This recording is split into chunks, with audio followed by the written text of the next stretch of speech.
Máy bay ném bom chiến lược B-1B Lancer.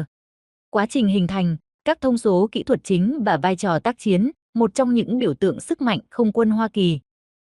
B-1 Lancer được phát triển trong bối cảnh căng thẳng đỉnh cao của chiến tranh lạnh. Từ những năm 1960, Mỹ đặt mục tiêu chế tạo một máy bay ném bom siêu thanh có khả năng xuyên thủng hệ thống phòng không hiện đại của đối phương. Nguyên mẫu B-1A bay thử năm 1974 nhưng bị hủy bỏ do chi phí cao và thay đổi học thuyết quân sự.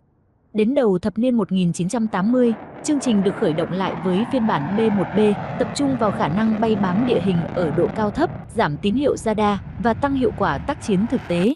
Năm 1986, B-1B chính thức được đưa vào biên chế và trở thành một trong những máy bay ném bom chiến lược chủ lực của Hoa Kỳ.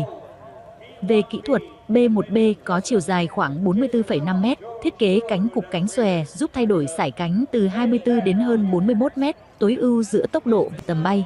Máy bay trang bị 4 động cơ F101G102, đạt tốc độ tối đa khoảng Mach 1,2. Tầm bay không tiết nhiên liệu khoảng 9.400 km và có thể mở rộng đáng kể khi tiếp dầu trên không.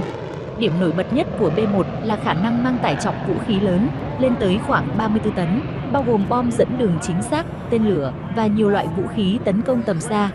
Sau các cải tiến, B-1 chủ yếu đảm nhiệm vai trò tấn công, thông thường với độ chính xác cao. Trong thực chiến, B-1 lần đầu tham gia chiến dịch Cáo Sa, Mạc năm 1998 tại Iraq. Từ năm 2001, máy bay này đóng vai trò quan trọng tại Afghanistan, cung cấp hỏa lực tầm xa và duy trì thời gian hiện diện dài trên không. Trong chiến tranh Iraq năm 2003 và các chiến dịch chống IS tại Iraq và Syria, B-1 được sử dụng rộng rãi nhờ khả năng mang nhiều bom dẫn đường chính xác và khả năng phản ứng nhanh trước yêu cầu hỗ trợ mặt đất. Liên quan đến khả năng B-1 tham gia chiến dịch quân sự của Hoa Kỳ nhằm vào Iran năm 2026, đến thời điểm hiện tại, chưa có thông tin chính thức xác nhận việc máy bay B-1 Lancer trực tiếp tham chiến. Dù Mỹ đã tiến hành các hoạt động quân sự nhằm vào Iran, nhưng chưa có dữ liệu được công bố hoặc kiểm chứng về sự tham gia cụ thể của dòng oanh tạc cơ này.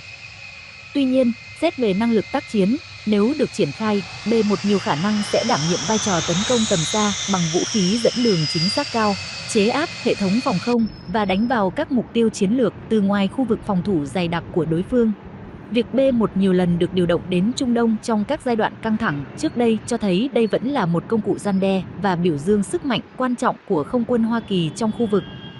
Tóm lại, B-1 Lancer là một máy bay ném bom chiến lược nổi bật nhờ tốc độ cao, tải trọng lớn và khả năng tấn công chính xác tầm xa, đóng vai trò đáng kể trong các chiến dịch quân sự hiện đại.